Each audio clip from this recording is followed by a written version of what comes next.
Good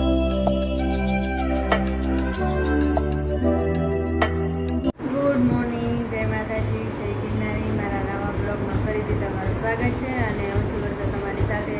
કાલે તો જાગરણ હતું એટલે બધા આખી રાત જાગ્યા છે, ફૂલ મોજ કરી છે.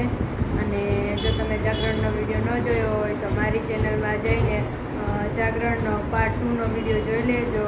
અને અત્યારે તો 10:30 થઈ ગયા છે અને કામ ચાલુ કરી દીધું છે. ડાયમંડ મહિનો પુરાઈ ગયો છે અને હવે ડાયમંડ ચોંટાડવાનું સ્ટાર્ટ કરવાનું છે. અને પૂજા દીદી ડાયમંડ ચોંટાડે અને આ બીજો કોને મેં બનાવી નાખ્યો એ જામી જાય એટલે આમાં પણ ડાયમંડ ચોંટાડવાનું સ્ટાર્ટ કરી દેવાનું છે. હાલો, અત્યારે વાગી ગયા છે 1 અને બપોરા કરવાનો ટાઈમ થઈ ગયો છે. તો હાલો બધા બપોરો કરવા. હાલો, બધા બપોરો કરવા બેસી ગયા છે. અને આજે તો દાળ ને ભાત ને દૂધીનું શાક ને રોટલી બનાવીએ. તો હાલો બધાય જમવા. અત્યારે વાગી ગયા છે 4:30 અને બધા આરામ કરી લીધો છે. અને રેકડી ભરાઈ ગઈ છે અને થોડી ઘણી તો ઢકાઈ પણ ગઈ છે.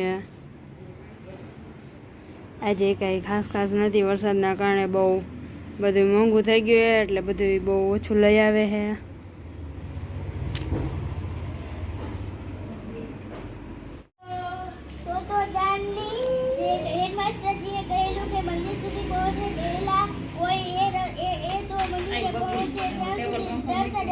પૂરી તું શું ભણાવે? કોઈ હે તો નહીં, કોઈ ભણતું તો હે નહીં. બધા ક્યાં બાળકો? ક્યાં દેખાતા નથી મને? કાંઈ નથી, કોઈ નથી. કઈ બુક વાંચે? પણ નામ તો હોય ને કઈક. કેટલામાં ભણે? કેટલામાં પાઠ વાંચે? કેટલામાં પાઠ હે? નામ શું હે? કસોટી બહાદુરીની. તો બતાય તો.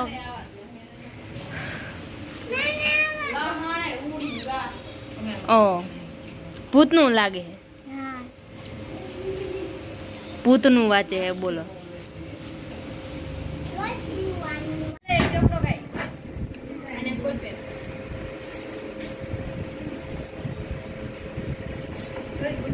આમ થોડી નજીક પઈ કંઈક આવે.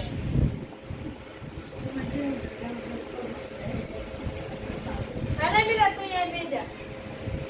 એ બેજા.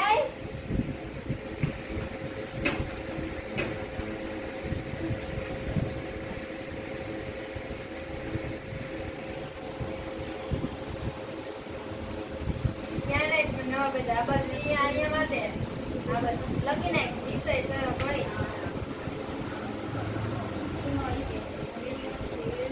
એમનો લખવાનું હોય. હવે પુત્રી કઈ 6 તારીખે.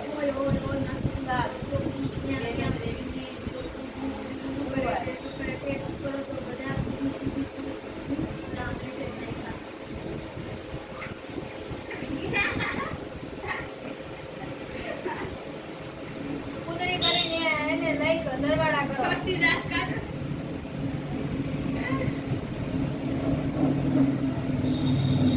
હવે હું એનો તો લખે તારા સરવાળા કરવાના. ઓકે, ઇંગ્લિશમાં લખ.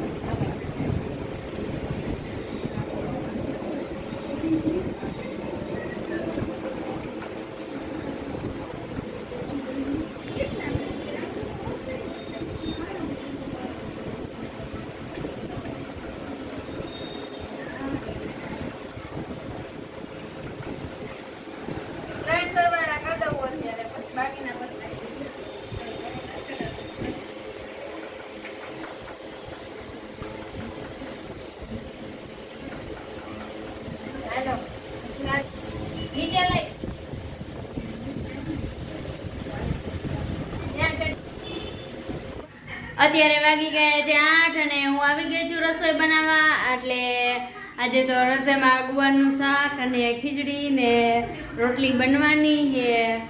તો હાલો હવે આપણે રસોઈ બનાવવાનું સ્ટાર્ટ કરીએ. તો હાલો તમે બધા રસોઈ બનાવવા મારી આવી. હાલો ખીચડી મૂકી દીધી છે અને હવે આપણે આ બાજુના ગેસ ઉપર ગુવારનું શાક બનાવવાનું છે, તો હવે આપણે ગુવારનું શાક બનાવશું. હાલો, અત્યારે વાગી ગયા છે 9 અને વારો કરવાનો ટાઈમ થઈ ગયો છે અને આજે તો વારીમાં ગુવારનું શાક, ખીચડી અને ખાટી ખાટી છાશ અને રોટલી છે. તો હાલો બધાય વારું કરવા. હાલો, હવે અહીંયા વિડીયોનો એન્ડ થાય છે. જો તમને મારો વિડીયો ગમ્યો હોય તો વિડીયોને લાઈક કરજો, શેર કરજો અને સબસ્ક્રાઈબ કરજો. અને વિડીયો કેવો લાગ્યો એ કમેન્ટમાં જરૂર કહેજો. કાલે આપણે મળશું એક નવા બ્લોગ સાથે. ત્યાં સુધી બાય બાય.